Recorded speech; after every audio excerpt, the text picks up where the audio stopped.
একজন মহিলা তিনি বলছে তিনি যখন গর্ভে সন্তান লাভ করেছে সেই সময়ে তার সঙ্গে প্রায় সময় জিনের শারীরিক সম্পর্ক হতো। এ বিষয়ে ইসলাম কি বলে? উনার সাথে কি আপনার শারীরিক মিলন হয়েছে তখন নাকি হয়নি? ওই মহিলা বলতেছে যে আমার পেটের বাচ্চাটা কি আমার স্বামীর না জিনের। অনেক সময় অনেক নারীরা ফিল করে যে কেউ তার স্বামী ছাড়া অন্য কেউ ঘুমের ঘোরে অথবা একটু অবচেতন চোখটা বন্ধ করে আছে, কেউ জামা কাপড় ধরে টান দিল, অথবা হঠাৎ করেই মনে হলো স্পর্শকাতর কোনো স্থানে স্বামী এখন ঘরের মধ্যে নেই, অথবা তিনি অন্য কোথাও ঘুমাচ্ছেন, অথবা তিনি ঘরের মধ্যে থাকলেও এই মুহূর্তে এই জায়গায় নেই, এরকম কেউ স্পর্শকাতর জায়গার মধ্যে স্পর্শ করেছে, এটা ফিল করেছে। এটা হতে পারে কিনা, জিনেরা এটা করতে পারে কিনা?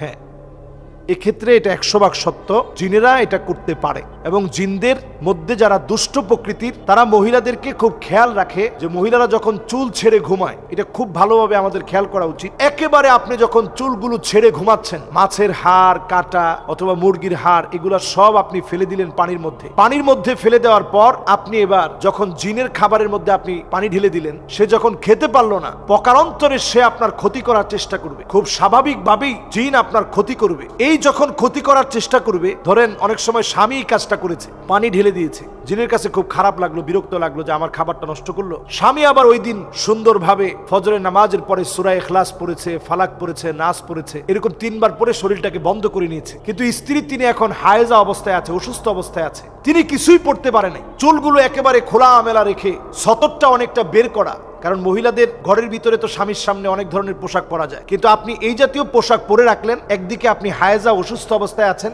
অন্যদিকে আপনি ছোটখাটো পোশাক পরলেন যে আপনার স্বামী দেখলে আপনার স্বামীর চোখে ভালো লাগবে, এই জন্য আপনি পরলেন, খোলামেলা একটু ড্রেস পরলেন। আবার চুলগুলো এলোমেলো আপনি একেবারে খোলা রেখে আপনি ঘুমিয়ে পড়লেন। এই যে অবস্থার যখন সৃষ্টি হয়, তখনই দুষ্ট জিনেরা এসে আক্রমণ করে এবং আপনার ক্ষতি করার চেষ্টা করে। কারণ ওই অবস্থায় আপনি আল্লাহর নামটা, বিশেষ করে আয়াতুল কুরসি আপনি পড়েন না। আয়াতুল কুরসি কিন্তু পড়া উচিত, দোয়া হিসেবে আমরা পড়ি না। এবং প্রতিনিয়তই ওই সময় লা হাওলা ওয়ালা কুওয়াতা ইল্লা বিল্লাহ পড়া উচিত, আমরা পড়ি না। বিভিন্ন দোয়াগুলা পড়া উচিত, আমরা পড়ি না। আমরা মনে করি আমরা হায়েজা অবস্থায় আছি, এই সময় দোয়া পড়বো কেন? দোয়াগুলা প্রতিনিয়ত আপনার পড়া দরকার, নিজের সেফটির জন্য প্রতিনিয়ত পড়া দরকার। যখন না পড়ে, আমি সাক্ষাৎকার যতটুকু আমার দেখার সুযোগ হয়েছে, আমি অবাক হয়ে গেছি একটা জিন মানুষকে কতটা কষ্ট দিতে পারে। তবে এই ক্ষেত্রে আমি একটা বিষয় পরিষ্কার বলতে চাই যে আন্নাল জিন্না খলাকাহুল্লাহু মিন নার, আল্লাহ রাব্বুল আলামিন জিনদেরকে সৃষ্টি করেছেন আগুন থেকে। বাইনামাল ইনস কাদ খালাকা মিন তিন, মানুষকে আল্লাহ রাব্বুল আলামিন সৃষ্টি করেছেন মাটি থেকে। ওয়ালা ইউমকিনু আইয়াতি মিনহা, এটা কোনোভাবেই সম্ভব না,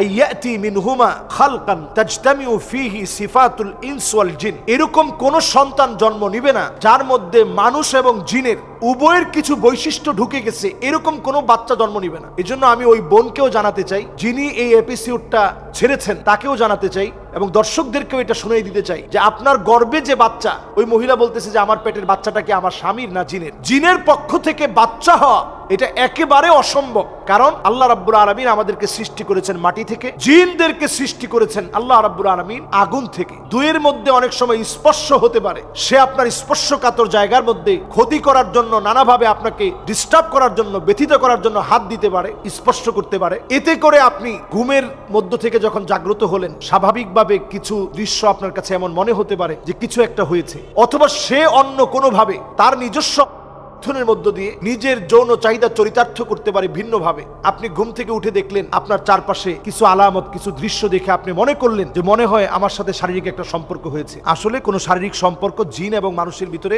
একেবারেই সম্ভব না। এবং পরের কথাগুলো একটু আপনি খেয়াল করেন, মুশিরান ইলা আল্লা ইউজাদ নাউউন সালিস, তৃতীয় কোন প্রকার জিন আর মানুষের সমন্বয় সহ পরে বাচ্চা হবে এমন কোন সৃষ্টি আল্লাহ রাব্বুল আলামিন দুনিয়ার বুকে সৃষ্টি করেননি। বাইনা নারিয়া ওয়া তিনিয়া, যেটা আগুন আর মাটির মধ্য দিয়ে আল্লাহ তাআলা বানাবেন, এমন কোন সৃষ্টি আল্লাহ রাব্বুল আলামিন করেননি। কাজেই আপনি যদি মনে করেন যে হয়েছে, তার সাথে কুরুচিপূর্ণ আচরণ হয়েছে, না, বরং স্পর্শ করেছে এইগুলো থেকে বাঁচার জন্য। এবং ওই বোনটা বলতেছিল কখনো কখনো সে দেখেছে তার সন্তানের আকার ধারণ করে মায়ের সঙ্গে খারাপ দৃষ্টি দিয়ে, লোলুপ দৃষ্টিতে মায়ের গায়ে হাত দেওয়ার জন্য এসেছে। এটাও দুষ্ট জিনদের দ্বারা সম্ভব, এটাও দুষ্ট জিনদের দ্বারা সংগঠিত হওয়া সম্ভব। যখনই এই জাতীয় কর্মকাণ্ড সংগঠিত হবে, তখন আপনি আল্লাহর কাছে এই বলে দোয়া করবেন যে আল্লাহ, আপনার শক্তির চাইতে আল্লাহ জিনের শক্তি বড় হতে পারে না, আল্লাহ আপনি হেফাজত করেন। আমি গত কয়েকদিন আগে নাটোর গিয়েছি প্রোগ্রামে, আমার অত্যন্ত কাছের সেই ছেলেটা আসার পরে আমি দেখি তার হাতটা ভেঙে গেছে। তো আমি বললাম তোমার হাত ভাঙলো কেমনে? ছেলে মানুষ বলতেছে হুজুর প্রায় সময় আমার লজ্জাস্থানে সে হাত দেয়, এবং এই লজ্জাস্থানে হাত দেওয়ার কারণে আমার সাথে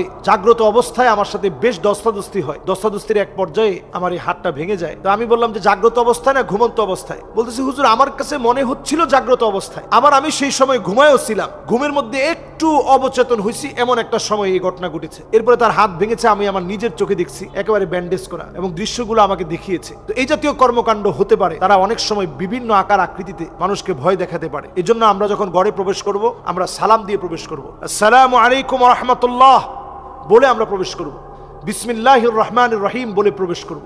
ঘর থেকে যখন বের হব তখন আমরা বিসমিল্লাহি তাওয়াক্কালতু আলাল্লাহ বলে ঘর থেকে বের হব। আমরা যখন খাবার খাবো, কাটা হাড় এগুলো সব আমরা অন্য জায়গায় ফেলবো, আলাদা রেখে দেব। প্রয়োজনে আমরা একটা পলিথিনের মধ্যে আমরা দিয়ে রাখবো। ময়লাওয়ালার কাছে যখন, ঢাকা শহরের মানুষ তো বাড়ির উঠানে রাখার কোনো সুযোগ নেই, আপনি ময়লাওয়ালার কাছে যখন দিবেন তখন আপনি সুন্দর একটা প্যাকেট করে ঠোঙায় আবদ্ধ করে আপনি দেওয়ার চেষ্টা করেন। আমার আব্বা প্রতিনিয়ত এই আমলটা করে। নামাজের জন্য যখন বের হয়, আব্বা সাথে করে এই কাঁটাগুলো নিয়ে যায় এবং কুকুর বিড়ালকে দেখে এই কাঁটাগুলো আব্বা খেতে দেয়। এজন্য আমরা যখনই এগুলোর মধ্যে পানি দিয়ে দিব, তারা আমাদের উপর রাগান্বিত হবে। পাকঘরে যতক্ষণ আপনি থাকবেন একটু দোয়া পড়তে থাকেন। পাকঘরে প্রবেশের সময় আপনি বিসমিল্লাহ বলে প্রবেশ করেন। যখন একটা বিছনা একেবারে খোলামেলা পড়ে আছে, আপনি একটু ঝেড়ে নেন, বিসমিল্লাহ বলে একটু ঝাড়া দিয়ে নেন। বারান্দায় যখন আপনি সন্ধ্যাবেলায় যাচ্ছেন, আপনি বিসমিল্লাহি তাওয়াক্কালতু আলাল্লাহ বলে আপনি বারান্দায় যান, এবং সন্ধ্যার ভিতরেই কাপড়গুলো আপনি উঠায় নিয়ে আসেন। একেবারে দরজা খুলে আপনি ঘুমাবেন না। বাথরুমের টয়লেটের দরজাটা আপনি খোলা রাখবেন না। ঘরের মধ্যে আপনি বাচ্চাদের ছোট ছোট কমোডের মধ্যে পেশাব জমিয়ে রাখবেন না। ঘরের ভিতরে আপনি ছবি রাখবেন না, জুনজুনি রাখবেন না। এমনকি ঘরের ভিতরে বাঘের চামড়া, হরিণের চামড়া এগুলো রাখবেন না। ঘরের ভিতরে আপনি বিভিন্ন রকমের আওয়াজ হয়, ঝুনঝুনির আওয়াজ, পুতুল, এগুলো আপনি ঘরের ভিতরে রাখবেন না।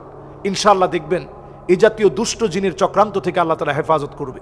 আসসালামু আলাইকুম ওয়া রাহমাতুল্লাহি ওয়া বারাকাতুহু।